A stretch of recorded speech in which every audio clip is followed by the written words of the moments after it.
Gracias a todos por venir en estos días de meteoros, que además me han recordado a Bobby de Canet. No sé si acordáis, los viejos acordáis de Bobby de Canet, y aquellos ustedes son formidables, porque se hizo famoso sobre todo porque hubo una gran inundación en Sevilla, que se desbordó el Tamarguillo, ahora está también desbordándose el Tamarguillo.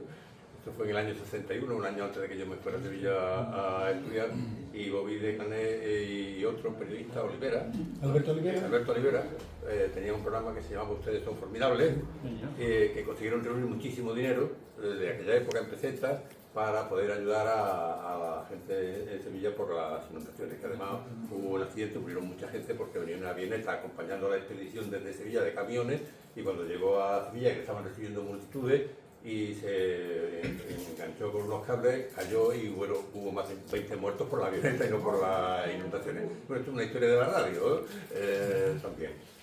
Bueno, la historia de la radio empieza con la historia de la ciencia, ¿no? Sin ondas hercianas, no hubiera habido radio, ¿no? Como tantas cosas, pero la historia de la radio comienza después cuando esas ondas hercianas se aplican a otra función que seguramente él no había previsto, que la desarrollan Edison, no, el otro, Marconi tampoco. Fueron muchos. Muchos. Parece que no se conoce bien quién fue, pero fue también se lo dividió con Tesla, ¿no? Tesla y Marconi. Correcto. Fueron los que se dividieron el descubrimiento de la aplicación práctica de la radio, y esto sería a finales del siglo XIX, en el año 1890 aproximadamente. Pero hasta el año que yo sepa, he leído hasta el 2010, hasta el 1910, no se hizo el primer uso comercial de la radio, que curiosamente he leído que fue en Estados Unidos, pero simultáneamente en Argentina. Fue la primera vez, ¿no, Paco? Le estoy hablando como historiador de la radio, por eso estoy haciendo esta pequeña introducción sobre la radio, ¿no? Y esto fue en el 10, se tardó bastantes años, pero luego se tardó bastante más en que aquello se generalizara. Creo que hasta los años 20 prácticamente la radio no adquiere ese carácter público y universal que después se adquirió. En el 21 creo que fue, pero ya en el 24 me parece que fue cuando se llega a España y se crea la primera emisora en Barcelona. Pero ya en Málaga llega el 26.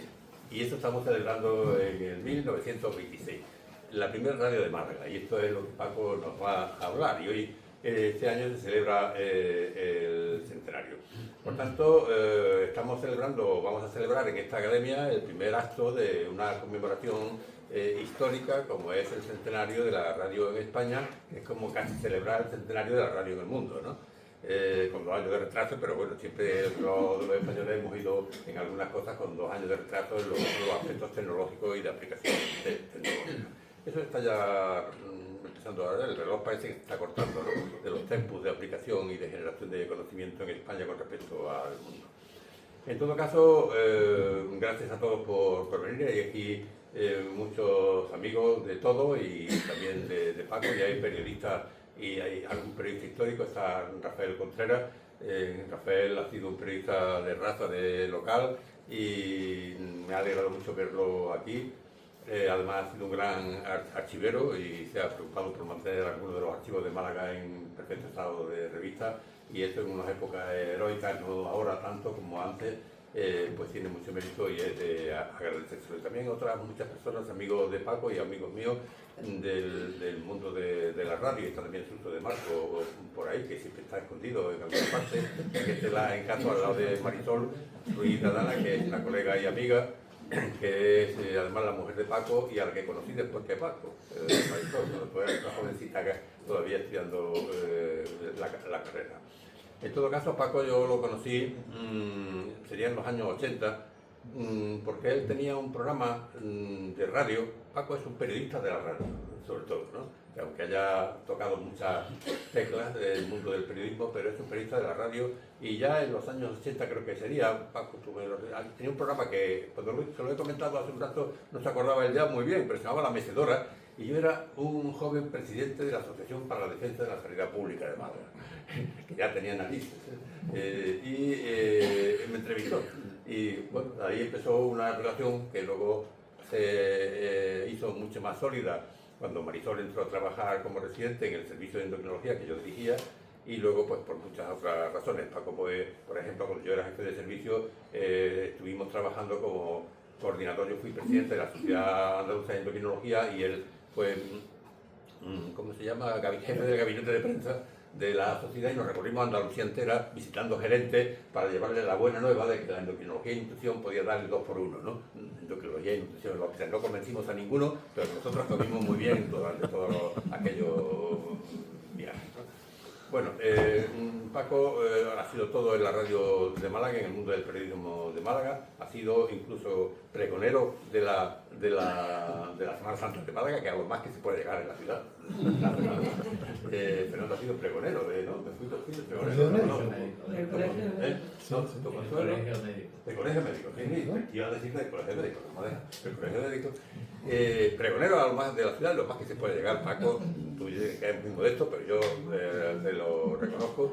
Pero en todo caso yo conozco algo, he conocido algo del espíritu de la Semana Santa sin ser semana santero de la mano de Paco. Paco ha sido un periodista que dedicó muchos años a transmitir y bien conoce, de hecho ha sido también creador y jefe del gabinete de prensa de la Cofradía de Málaga. Pero eso es una parte de la vida de Málaga, de Paco, y de hecho ahora ya no se dedica a estas cosas. Ahora ha hecho, no digo que borrón y cuenta nueva, pero está haciendo otras cosas. Pero en un momento determinado él sí que contribuyó mucho a identificar un modelo determinado de estar y de ser de la Semana Santa, que es un fenómeno, es un movimiento antropológico, no solo exclusivamente litúrgico, esa es otra historia, ¿no? Tenemos aquí a amigos también de la Unión Europea, en este momento corresponsales de la Academia, la Unión Europea. Muchas gracias por acompañarnos hoy. Y Paco, al final, cuando su carrera profesional estaba bien consolidada, entró en la universidad y ha sido profesor de la universidad en la Facultad de Ciencias de la Información, hizo la tesis doctoral, que fue donde empezó realmente a hacer investigación de campo, ¿no? Aunque él creo que daba metodología de la investigación, de todo, ¿no? Pero con su tesis doctoral a la que yo asistí fue donde yo vi que el potencial que tenía la historia del periodismo en Málaga y la historia de la radio en Málaga, y él ha continuado desde entonces ese trabajo. Y tuve la oportunidad de ver la vis científica e investigadora de Paco cuando le pedí que me acompañara en la elaboración de un libro, después de haberme yo jubilado, que se llamó Historia del Hospital Carlos Saya y sus pabellones. Es un libro de 700 páginas. Yo no hubiera podido hacerlo sin el trabajo y la colaboración de Paco, porque cuando empecé a preguntar y a indagar sobre el material para hacer el trabajo, en los archivos, inexistentes archivos del sistema andaluz de salud, no existía prácticamente información de la historia del sistema. Y estaba en los periódicos, y Paco, que era un gran conocedor de los entresijos de los periódicos, gracias a los archivos del sur, entre otras cosas, pudimos construir una historia de 700 páginas. Podría seguir, pero ya me ha pedido Paco que sea breve, porque él tiene más cosas que decir que yo. En fin, yo, Paco, te agradezco mucho que hoy nos acompañes. Estoy seguro que nos van a contar historias inéditas y que nos van a interesar a todos.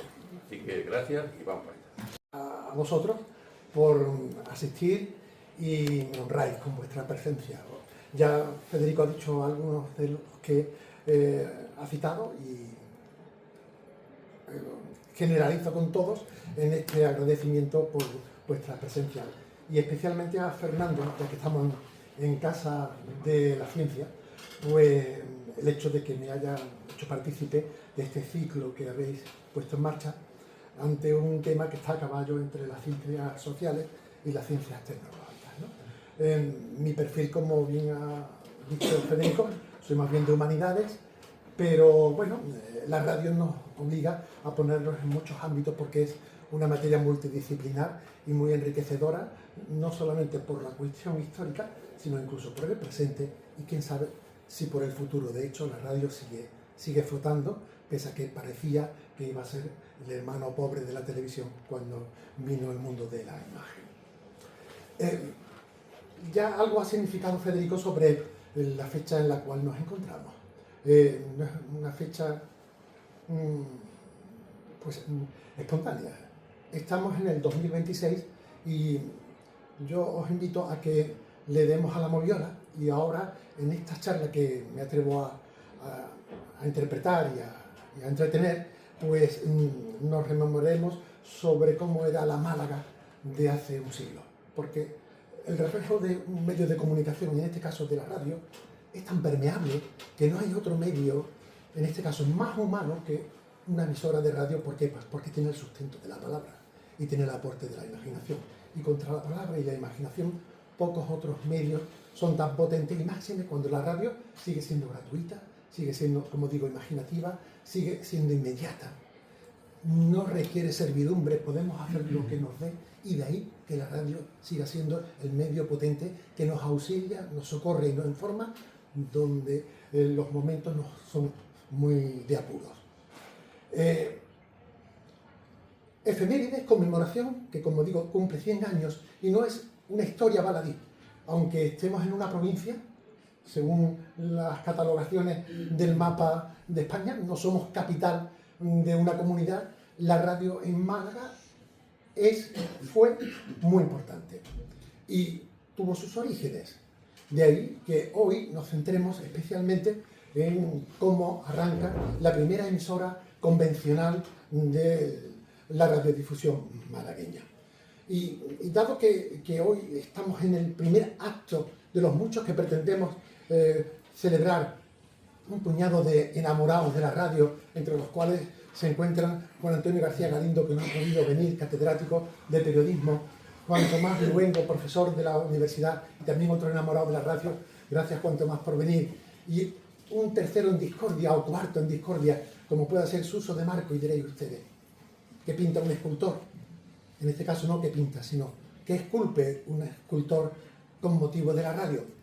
Pues para la efeméride en cuestión, Suso ha tenido a bien hacer un logo que va a ser partícipe de todas aquellas actividades que se celebren en Málaga durante este año en cuestión.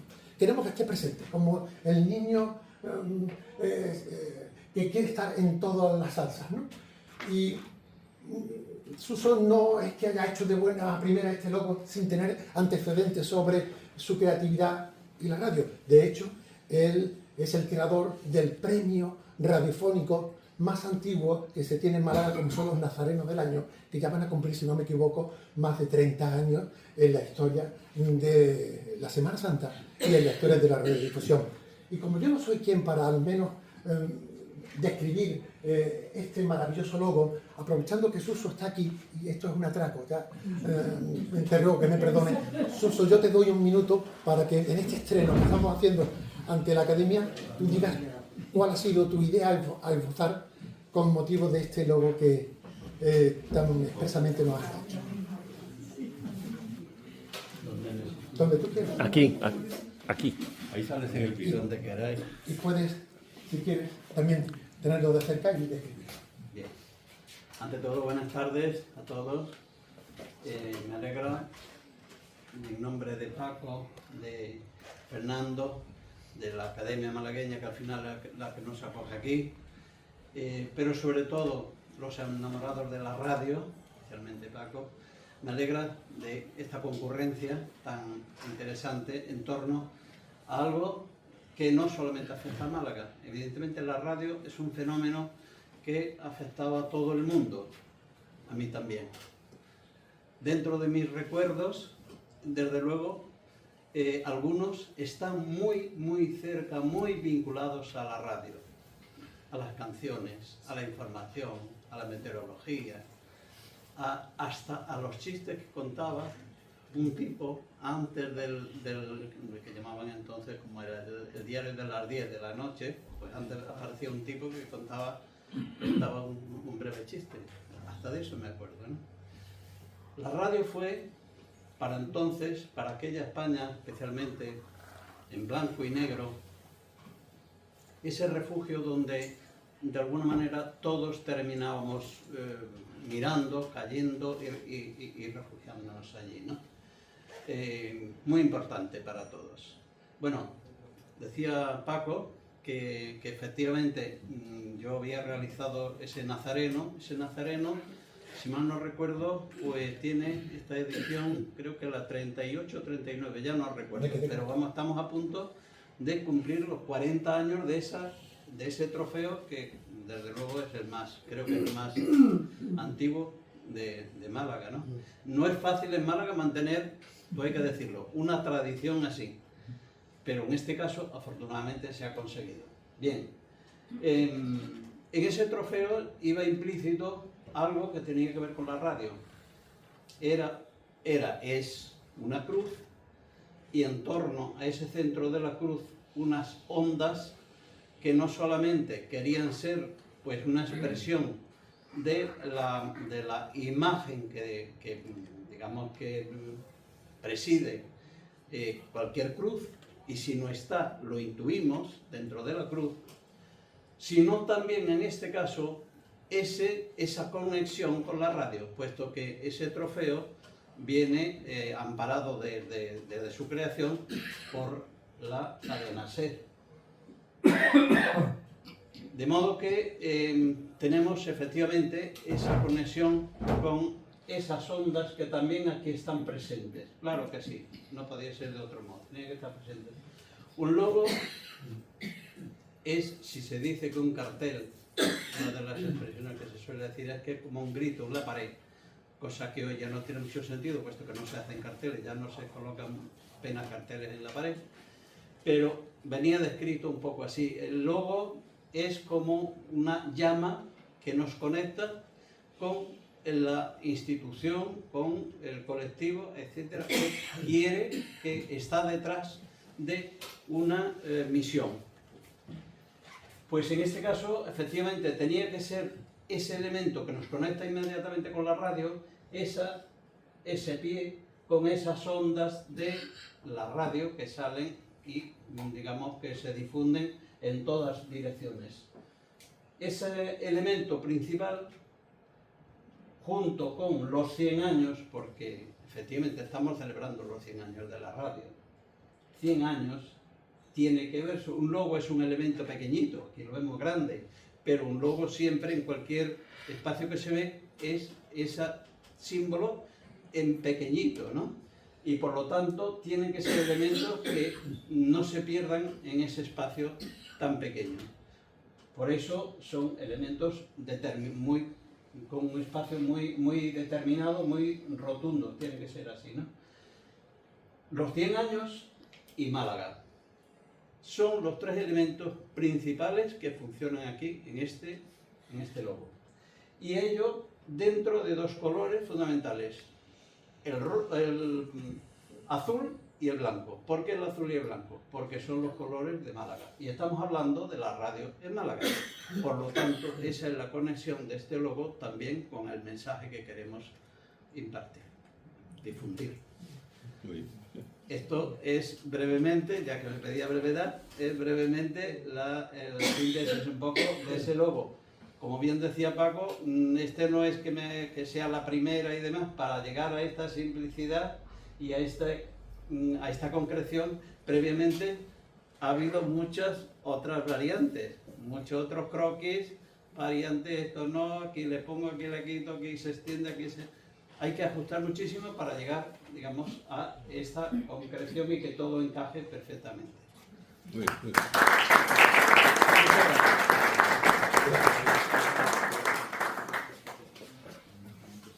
Bueno, pues empezamos con la historia. Ya de por sí empiezan a salir términos de lo anglosajón que el invento, la radio, era, con el broadcasting, medio de difusión masivo.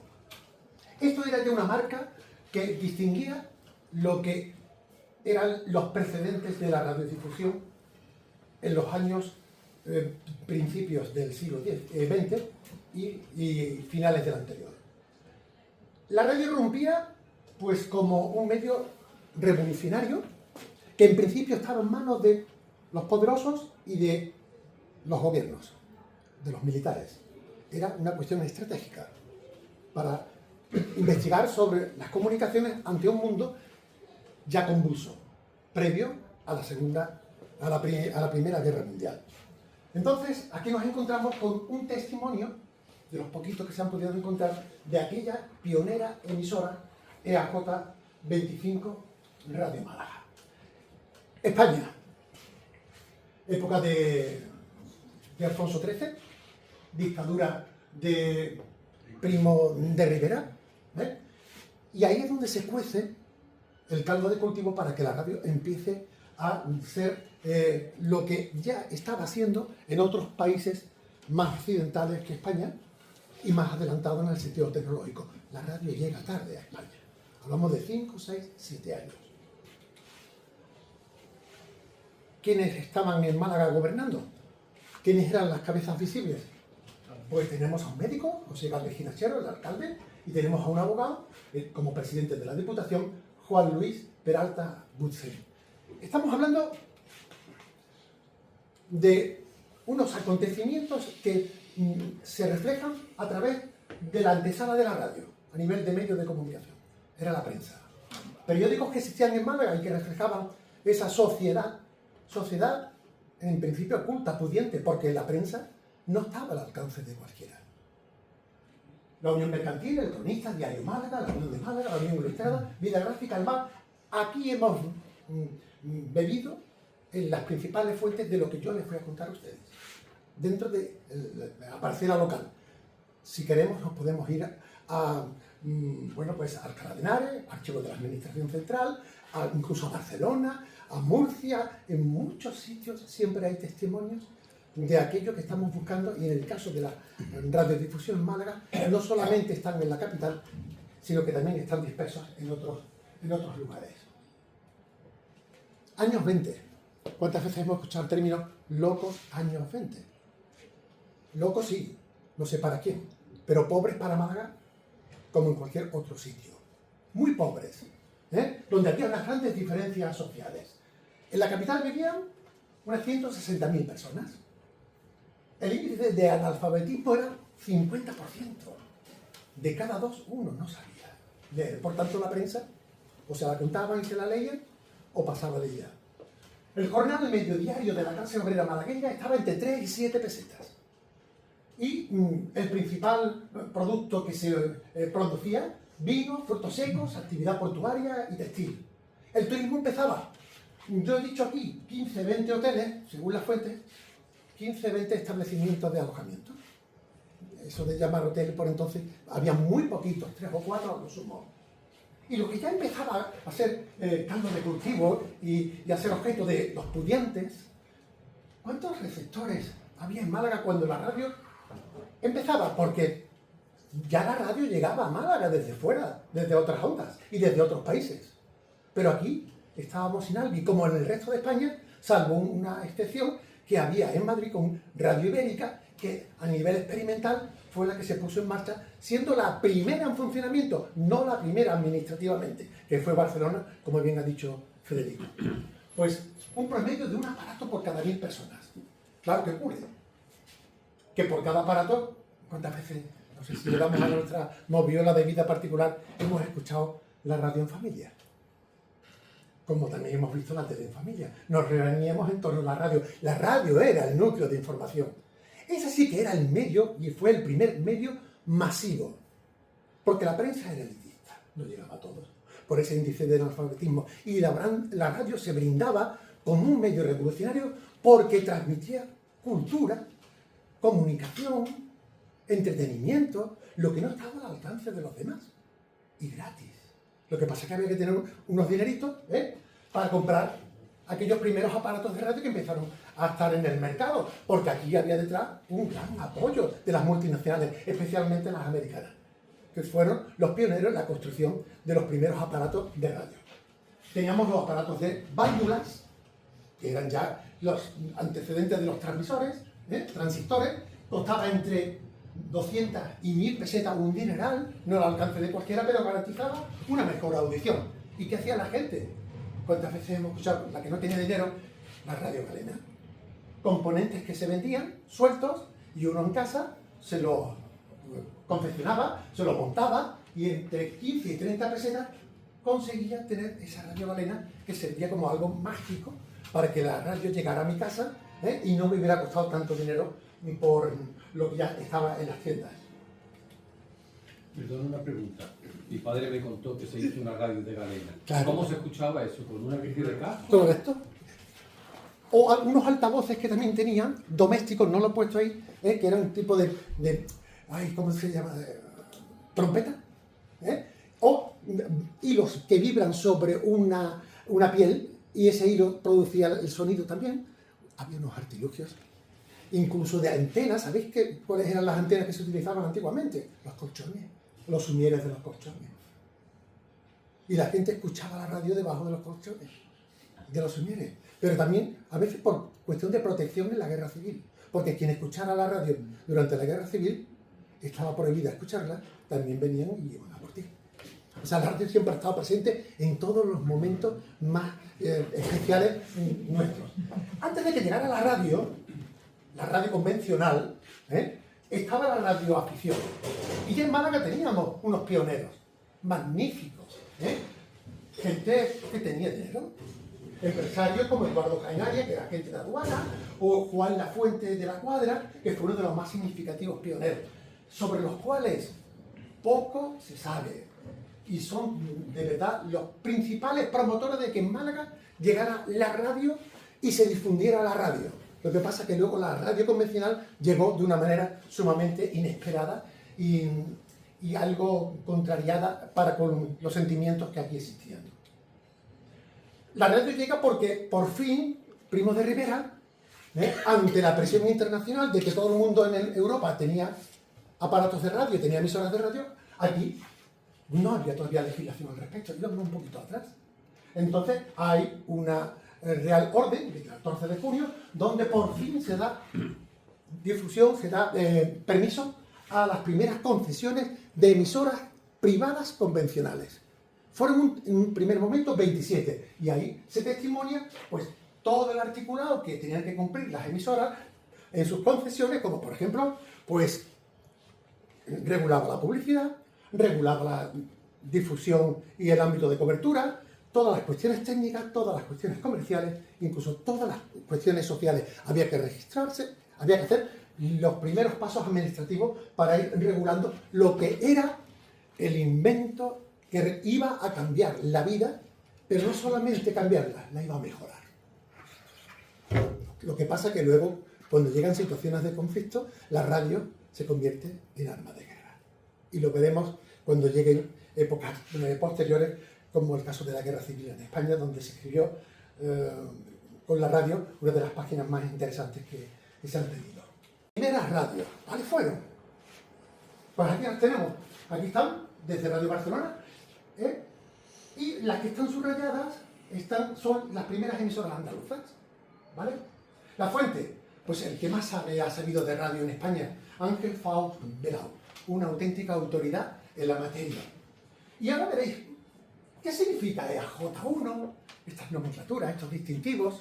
Bueno, pues ocurre que ya en el año 1865, hay que darle al almanaque, se crea el primer organismo intergubernamental de Europa.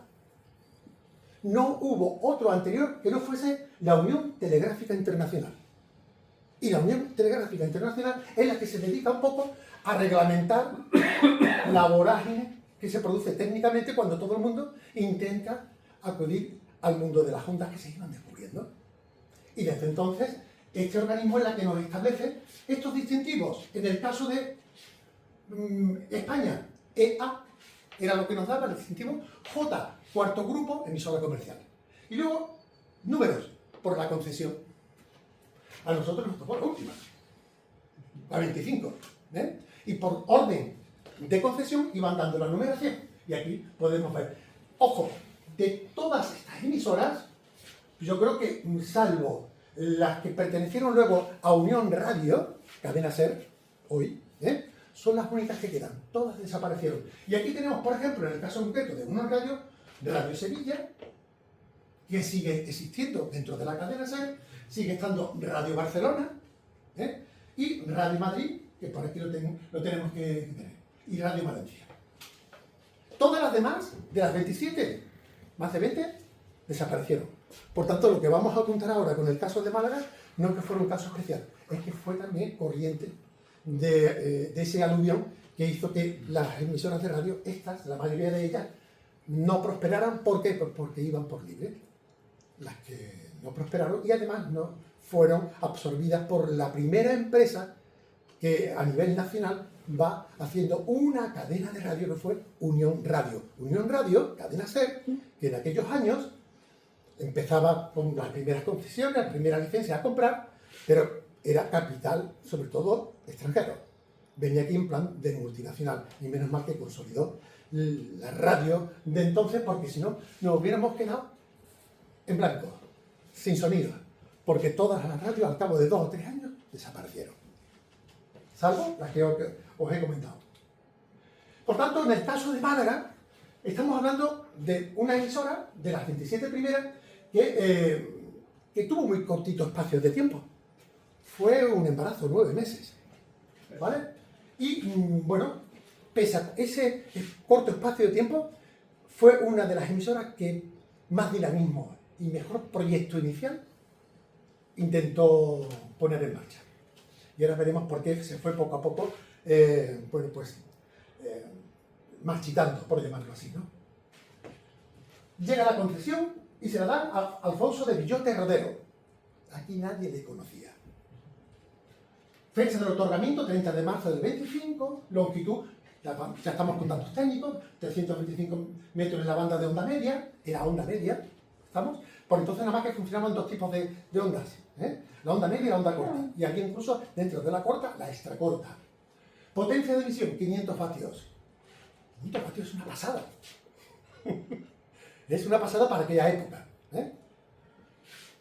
Fabricante del equipo emisor, Compañía Ibérica de Telecomunicación, la que proyectó la primera emisora de radio que hubo en España a título experimental. El técnico, la fecha de primera emisión, 27 de marzo de 1926, de ahí que este año conmemoremos esos primeros 100 años. Fecha de última emisión, 12 de diciembre, antes no llegó a los borrachuelos, como se suele decir, y la anulación de la concesión, porque como dejó de emitir, 2 años después,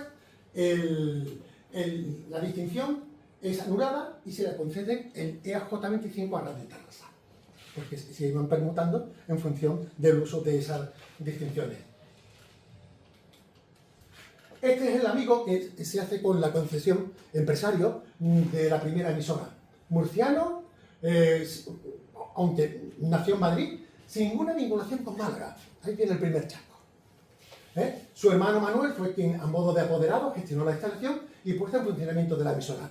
Ya se entró con mal pie, sobre todo de cara a la oligarquía de la sociedad malagueña. Una sociedad malagueña que estaba muy ilusionada con la radio y de buenas a primeras, cuando hay una concesión de una primera emisora, resulta que se la dan a alguien de fuera que nadie conoce. Con lo cual crea una animadversión y una mala recepción a la llegada de esta licencia. Es el hermano, que fue, bueno, pues luego un alto directivo de Radio Catalana. No tengo foto de él, no he podido dar con ella, pero aquí lo tenemos en un banquete que hizo en Barcelona, porque fue un alto dirigente de Radio Catalana. Este es el único foto, su firma, como testimonio de la existencia de este hombre que fue el que gestionó la emisora. El hermano, Alfonso, el concesionario, no hay testimonio en prensa que den cuenta de su presencia en Málaga. ¿Qué ocurre? Pues que la radio se empieza a montar, pero ya es mal recibida, pese a los testimonios de la prensa. Y la aristocracia, la burguesía, pues quiere controlar esa radio. ¿Cómo es que se lo dan a alguien que aquí nadie conoce, que no es de nuestro clan, por llamarlo así? De los poderosos, de los que tenemos radio, de los que somos radioaficionados, de los que venimos diciendo y pregonando que queremos una radio, y ahora de buena primera nos viene un señor de fuera. Bueno, pues, ¿qué pasa? Pues que entre los que querían controlar la radio, que era la burguesía y estos de Malagueña, y los concesionarios que les amparaba la ley, surge el conflicto. Esto es un quiero, pero no puedo. Y usted no me puede quitar a mí la radio porque a mí me la han dado. El gobierno de Primo de Rivera, sus influencias tendría. Fue tal el choque que hubo de intereses entre los malagueños y los que venían, que incluso se constituyeron, ya habían constituido 2 radioclubs de aficionados. La unión hace la fuerza. Y como la radio era poderosa y era potente, pues se constituyeron en el Radio Club de Málaga, que fue la primera, y hacen además la primera experiencia pirata. Eso de que hablamos de una radio pirata. Pues ya ellos, no contentos con lo que venía de fuera, ya con una emisora de onda corta, empezaron a hacer emisiones en público, pero claro, nadie tenía receptores de onda corta, eran muy poquitos. Entonces era más bien experiencia para ellos. Pero la gente no compraba emisoras de onda corta, quería la de onda media que podía escuchar Londres, Madrid, Roma, París. Para que quiero una emisora de onda corta, quiero la convencional onda media. Y aquí tenemos la segunda organización que pacta con EAJ25, el Radio Plus y pacta, pero luego los acuerdos no llegan a cristalizar. Estos documentos se encuentran, entre otros muchos, y aprovecho que está, no me acuerdo de tu nombre, Esther, por favor, en el archivo provincial de Málaga, donde hay una gran cantidad de documentos relacionados con la radio. Una labor extraordinaria, que junto con Rafael Contreras, desde el gobierno civil, pues ahí también se sacaron por cuestiones administrativas para llevarlo a un lugar donde tienen que estar al alcance de cualquiera. Yo os agradezco la parte que habéis colaborado ambos dos para que tengamos documentos como estos, ¿no? Bueno, pues no fueron unos cualquiera los que empezaron a tener relación con la emisora. De hecho, intentan crear hasta una sociedad mercantil, la Sociedad Radio Málaga, para amparar y controlar la radio, porque la radio lo que quería era ser materia de negocio, pero ¿de dónde saco el dinero? Pues me tengo que aliar con los grandes empresarios, y de ahí que buscan acuerdos con Rafael Benjumea, nada menos, el ministro de Fomento, conde de Guadalhorce, ingeniero de caminos, y con el teniente alcalde de Málaga, el Poder también, que era un comerciante de vinos, que montaron junto con la radio esta sociedad, pero que no llegó a prosperar porque lo que querían era el control completo y la propiedad no se lo permitía. ¿Dónde estaba esa radio? ¿Os suena este edificio? Vale. Bueno, pues sigue existiendo, está tal cual, está incluso hasta mejor que antes. El palacete de los Cropani, de los marqueses de Cropani. Fijaros qué nivel. ¿Cuándo una radio se iba a montar en un palacete? La radio es que tiene que tener los mejores inmuebles. Y bueno, en este caso concreto, fue en Cánovas del Castillo, en el palacete de los Cropani, donde se ubican los estudios de la primera emisora, que por entonces, fijaros, se llamaba calle Cánovas del Castillo, no era calle Álamos. Por las cuestiones de las circunstancias. Originariamente era calle Álamos. Luego viene con la restauración y cambia el nombre. Cánovas del Castillo, que no le va a poner una calle, que calle Álamos, lo sabéis vosotros, era la calle Larios de entonces en Málaga. El centro de la Plaza de la Merced, no existía calle Larios, por tanto la radio está en el núcleo más importante de la ciudad, porque lo que ha venido es lo mejor para la calidad de vida, para Málaga irradiar al mundo. Hasta las reformas que se hicieron en el palacete de los Cropani, lo hizo, pues fijaros, nada más y nada menos que Fernando Guerrero Trachan, arquitecto municipal, y ahí colaboró en la adaptación del edificio para su conservación y mantenimiento. ¿Dónde se regulaba en Málaga la radioafición o la radiodifusión? Pues en la Casa de Correos y Telégrafos. Empezó siempre siendo un centro postal. El antiguo edificio de Correos estaba en calle Cister, estamos hablando de principios del siglo pasado, pero cuando las comunicaciones postales y telegráficas van aumentando, Málaga requiere de una delegación, un centro por su importancia sumamente importante. Y se construye esta maravillosa casa del centro de correo, que fue inaugurado el 1 de octubre de 1925, y aquí está la parte administrativa donde se conceden las licencias a los radioaficionados y desde donde se controlan todas las emisoras de onda corta existente y la convencional para que esté perfectamente todo controlado. Vino a inaugurarla pues toda una autoridad en la telecomunicación de aquella época, como era Juan Cafur y Funes. Pero Málaga tenía en paralelo un centro de telecomunicaciones sumamente importante. No era solo la radio, aquí ya tenemos el cable telegráfico submarino. Italcable posicionó a Málaga a nivel mundial, en la tecnología mundial. Porque lo que se hizo no fue otra cosa que poner a Málaga como punto de amarre, así se le llamaba, punto de conexión, de intermediación entre Roma, Italia y el continente americano. Y bueno, en el Perchel todavía sigue estando bajo el epígrafe, y yo no sé por qué, históricamente por qué se le pone a Mena lo que no tiene origen con Mena. Italcable. Pero bueno, el Duco Frade lo acapara todo, ¿vale? Y se inaugura, fijaros, un año antes de la emisora, se inaugura el 16 de marzo del 25, ese punto de amarre que conecta Italia con América. Y nos pone, aquí está un poco el trazado, luego continuaría hasta Estados Unidos, del cable, y el punto neurálgico de conexión era Málaga, de vital importancia. Tan vital importancia que luego, en la guerra civil, Italcable fue un lugar estratégico para que se conociera el golpe de Estado del 18 de julio antes que en ningún otro país. Y eso lo contaré en el próximo libro que está en puerta, sobre una emisora que viene posterior y que citaré muy de pasada. ¿Cuál fue el primer testimonio radiofónico que suena a las ondas de manera pública? Porque ya se empiezan a hacer pruebas. En Calle Álamo se van instalando los equipos, ¿vale? Se compra el centro emisor, la emisora, y resulta que viene por aquí un caricaturista que trabajaba en los mejores periódicos como viñetista, que era republicano, era contrario a la dictadura de Primo de Rivera, Luis Bagaría, catalán.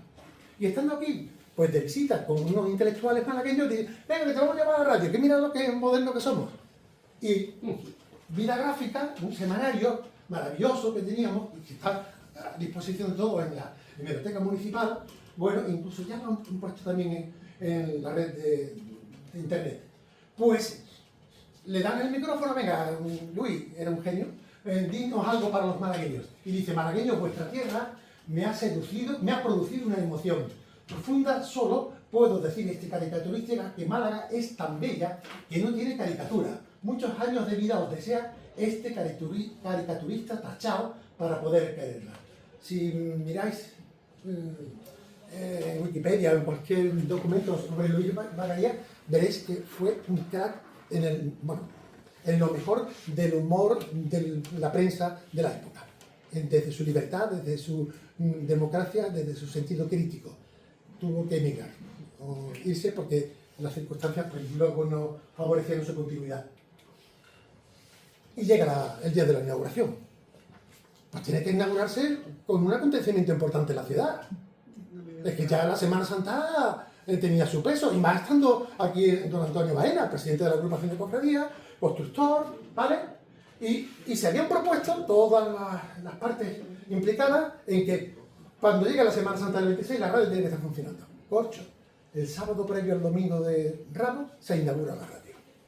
Con un programa, el sábado 27, como hemos dicho aquí, el víspera, al domingo de Ramos, Antonio Baena, Lolita Parra, una saetera maravillosa, y la banda del Cuerpo de Bomberos. Esto es historia todavía presente, es una maravilla. Y bueno, pues esto sí hay testimonio, y la prensa dio todo tipo de detalles acerca de ese momento tan importante. ¡Ojo! No se sabía hasta última hora si se podía producir el programa inaugural porque el micrófono todavía no había llegado. Un micrófono. Imaginaros, llegó el micrófono. ¿Cómo se capta un micrófono para un concierto con la banda de cornetas y tambores dentro del palacete de Cropani? O una conferencia que dio Antonio Baena, o una saetera, Lolita Parra. De hecho, cuando había programaciones ya habituales, seguía habiendo un solo micrófono. Imaginaros cuando venían cantadoras de flamenco, todos a la vez, o bailadoras, que también con el zapatear y demás, tenían que abrir las ventanas o parar la emisora porque olía mucho a humanidad, así lo recoge la prensa. No había aire acondicionado y todo era un micrófono para una misma programación. La radio se convirtió en un teatro. La radio era un teatro, en principio, un lugar escénico, donde todo el que sabía decir o hacer algo tenía el micrófono. Conferencias, bueno, ahora lo veremos. 80 artistas e intelectuales de distintos géneros y especialidades intervinieron en los 9 meses que duró la radio, como la banda del Regimiento de Infantería Borbón 17, está el Convento de la Trinidad, lo digo para que lo sepáis. Román Descansa, presidente de la... Era, por entonces, Sociedad Malagueña, ¿no? Iba, que por cierto fue prolífico este hombre, 16 hijos, no me lo podían imaginar. Y ahí está la foto. es verdad, cierto. La Niña de Málaga, cantadora como ella sola, Carlos Valverde, poeta, literato, Alberto Ascame, compositor, célebre por sus marchas profesionales y hombre muy dado a la creatividad musical, o el sexteto de la estación. La estación era la radio. Y el maestro Manuel Pito Santolaya, una persona que en Málaga requiere el reconocimiento porque fue posiblemente uno de los primeros maestros, antes que Artola y coetáneo con Artola, para que le den el mérito consabido con canciones y coplas de mucho calor popular, que algunos se preguntaban, pero esto lo creó Pito Santolaya. Pues sí, malagueño y maestro en el Conservatorio de Música, que se dedicaba también a actuar en la radio. Ojo, actuaciones en directo en la radio. No había discos, lo que había eran 2 o 3, como mucho. Por tanto, todo tenía que ser en vivo y en directo. 2, 3 horitas al día, con interrupciones, con alguna que otra publicidad, poquita, porque todavía no había sensibilidad sobre la publicidad en la radio. Todo era la prensa. Cuando la radio llegaba más que la prensa y era más rentable a efectos comerciales. La Iglesia se apuntó, claro, a todas, siempre a caballo ganador. Prometió colaborar, pero cuando iba a colaborar es cuando la red decía, y estaba por entonces don Manuel González, hoy santo. Hito técnico, ya que estamos en la Academia de Ciencias y demás. Esto es lo que nos singulariza del resto de las emisoras de aquella época. Se hizo la transmisión en directo por hilo más larga en distancia que hasta ahora había hecho una emisora en España.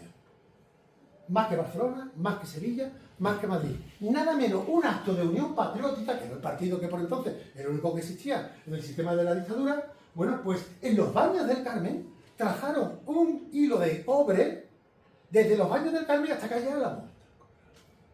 Imaginaron cómo sería el tema. ¿Por qué? Pues, bueno, pues porque requería que la radio estuviera presente con todo lo que era, pues, el apoyo social que requeriría en la unión patriótica. Y este hito es lo que le puede dar como medalla a la historia de la emisora malagueña EAJ 25. Bueno, pues empezaron ya a aparecer 2 personajes importantes dentro de la radio. Mientras tanto, don Manuel Villota iba gestionando como apoderado de la emisora, y aparece Antonio Baena Gómez, empresario, constructor, presidente de la agrupación de cofradías, y Antonio Herraiz Ballesteros, empresario, comerciante, propietario de Casa Ballesteros.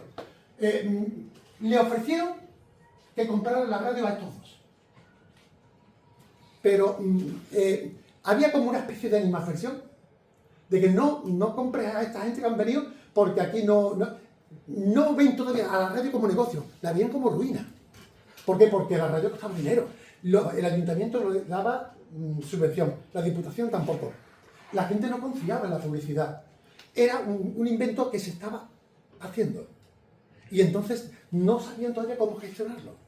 ¿Qué ocurre? Que mientras que eso se gestionaba, porque era la primera vez, la radio era deficitaria, por tanto, no compres algo que es ruinoso. Pero se lo ofrecieron. Y nada menos que al plenipotenciario más económico de Málaga, como era Antonio Baena.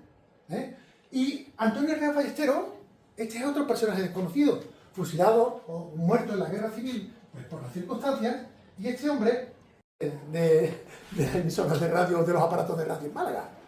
Plaza de la Constitución, Casa Ballesteros, fachada, y ahí se vendían los primeros aparatos de radio.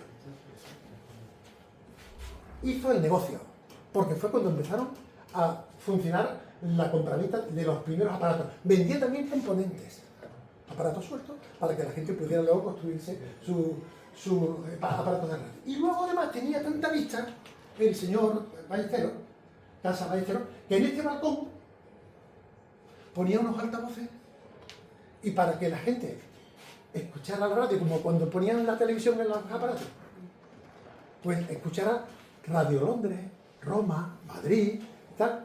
Y eso era un reclamo para que la gente comprara radio. La Plaza de la Constitución se llenaba de bote en bote. Concentraba a cientos de personas.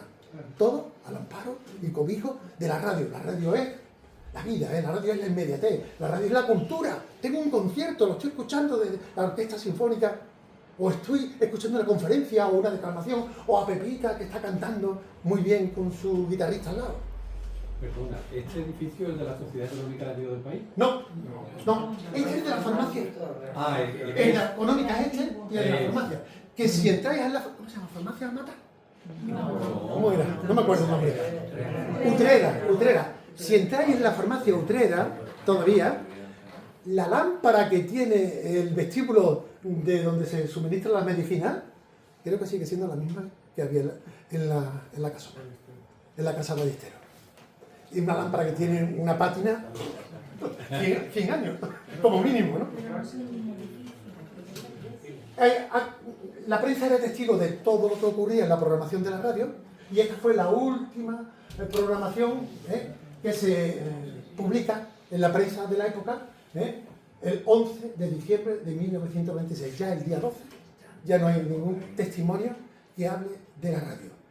Y parece como si la prensa, que había estado muy pendiente del acontecer, del existir de la radio, el día 12 ya no sale nada.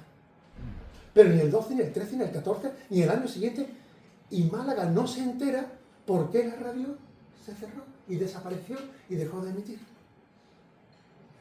Pero es que no hay documento que diga lo contrario, solamente se sabe por un director que vino después, EAJ9 Radio Málaga, que este era un ingeniero de telecomunicaciones que aquí trabajaba, y este le pilla un poco este final de la radio y cuenta en una serie de escritos y alocuciones que hace en su emisora que fue un fracaso por falta de apoyo y por falta de gestión.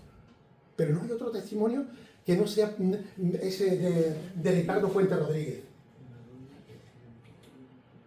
Bueno, en definitiva, la oligarquía, los poderes fácticos, todos a una, dejaron que la radio se hundiera. Pero así pasó en Almería, en Toledo, en Madrid, era todo un fracaso en la gestión. La mayoría de las emisoras, de aquellas 27 primeras emisoras, fracasaron, se fueron al garete porque no se sabía gestionar.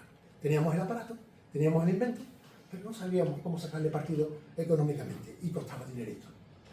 Enrique Cano Ortega era, bueno, pues el presidente honorario del Club de Málaga y promotor de la sociedad, lo era todo, vamos, en la radio, pero es que lo fue división, alcalde, gobernador civil, gobernador militar, no sé qué le faltó por ser en Málaga. Testimonios de aquella emisora, como el sello que hemos visto, o pues el timbre de un formato de un folio, donde, bueno, pues fijaros qué cosa más curiosa, estudio oficinas calle Cánovas del Castillo, distintivo oficial internacional de AJ, y el membrete en cuestión, no hay más testimonios. ¿Qué importante y especial fue esta emisora? Pues fue su personalidad, el proyecto que quería hacer era muy chulo, sobre todo en la teoría, porque cambiaba un poco conceptos de las experiencias que habían ocurrido anteriormente en otras emisoras, actitud y trascendencia social de sus principales promotores y detractores. Y luego hubo una aplicación, un intento de modelos originales que no llegaron a cuajar. Pero en la teoría fue un ensayo y fue una aportación para el arranque de la radio en España. Y eso sí que va en su mérito. Que luego fracasara, bueno, al menos se intentó. Preguntas en el aire, ante los misterios que os he comentado. ¿Por qué la institución y la monarquía no la rescataron o no abrieron una nueva emisora? ¿Qué habría de por medio para que dejaran que aquello se pudriera y Málaga se quedara sin radio? Cuando la radio iba avanzando en muchos sitios y en otros fracasando, pero se reponían. Aquí no. ¿Por qué la prensa local mantuvo el silencio total? No hay testimonio a partir del 12 de diciembre del 26 sobre el por qué la radio desaparece. Y ante la quiebra económica que motivó su cierre, ¿cómo se salvaron las deudas? Que debían luz, debían los pagos de las emisoras, todo. El alquiler también de la casa de Cróparis, que yo creo que lo echaron porque no se pagaba, era ruinoso, ¿no? Bueno, pues ahí, entre todos nos mataron y solito se murió, como se suele decir. Hasta que, fijaros, 7 años después, viene la otra cara de la moneda. Esta era la cruz y esta es la cara. Pero tardaron 7 años en que se concesionara una segunda emisora. Ya en la época de la República no se volvieron a dar concesiones. La dictadura de Primo de Rivera, porque vinieron luego los tiempos convulsos, la dictadura dura, no la blanda, los periodos de agitación social, la llegada de la República, el país no estaba para ahora conceder muchas emisoras, hasta que en el 33 o en el 32 se concede, pues hay una nueva ley que autoriza la concesión de nuevas emisoras ya de menos potencias. Y lo que viene después, y este capítulo aquí se queda en el aire, fue EAJ9 Radio Málaga, donde esto está recogido de una guía de Málaga de la época de los años 30, donde se anunciaba ya la primera emisora compuesta por un director, Ricardo Puente, Francisco Morales, el speaker, ahora diré quién es Francisco Morales, un técnico, Manuel Moreno, que luego no cuajó, y otro técnico, Eduardo Lorca del Rosal. Este es el relevo de AJ25. Aquí os pongo una especie como de antesala de lo que luego fue la radio posiblemente más maravillosa que hubo en la República a nivel de provincia. Un director, propietario, concesionario, republicano, de Ricardo Puente Rodríguez, del Ferrol, propietario y director de la emisora oficial de telégrafo en Málaga, ingeniero superior de telecomunicación. Primera promoción de la carrera de ingeniería de telecomunicaciones. ¿Vale? Fijaros qué diferencia de un empresario que nadie le conoce a este. Y diréis, bueno, este es del Ferrol. Pero ya estaba aquí en Málaga desde el año 21-22. Y era ya hombre importante en el staff directivo de correos y telégrafos en Málaga. Con lo cual ya no había, digamos, un desconocimiento sobre un malagueño que no fuera, porque Málaga es lugar de aluvión y que del Ferrol y de cualquier otro lugar. Pero se deja acompañar por dos magníficos, digamos, profesionales. Profesionales o proyectos de profesionales, porque la radio todavía no tenía. Francisco Morales. Antes se le llamaba el locutor speaker. Término inglés, igual que el broadcast, ¿vale? Primer locutor, y fijaros qué vinculación, Semana Santa. Aunque era periodista de la Unión Mercantil, y un gran periodista y fundador de la Asociación de la Prensa de Málaga. Funda la revista La Saeta. La Saeta. De esa parte nadie sabe nada de Paco Morales. Todos sabemos que fue represaliado por Pepo de Llano, porque claro, como era locutor en la República, cuando llega, pues evidentemente, Pepo de Llano, que lo escuchaba porque era competidor con Radio Sevilla por las noches en las arenas famosas, pues llega a Málaga y dice, ¿quién es el speakercillo de Málaga? Y lo puso en faena. Y ojo, porque luego esa es la parte, digamos, de locución, dirección y técnica. Un malagueño que emigra con su familia a Chile, pero que no hace el servicio militar estando en Chile. Y viene a Málaga para cumplir con el servicio militar. También porque su madre no se adaptó a Chile. Era también de calle Carretería, malagueña, de esta profunda. Pero ¿qué ocurre? Que le pilla estando vistiendo el caqui y le pilla la guerra. Y mientras que llega la guerra, él, mientras que estaba aquí para cumplimentar ese servicio militar, como venía sabiendo cosas sobre la radio en Chile, lo contratan y tiene una historia maravillosa. Pionero de la radiodifusión chilena.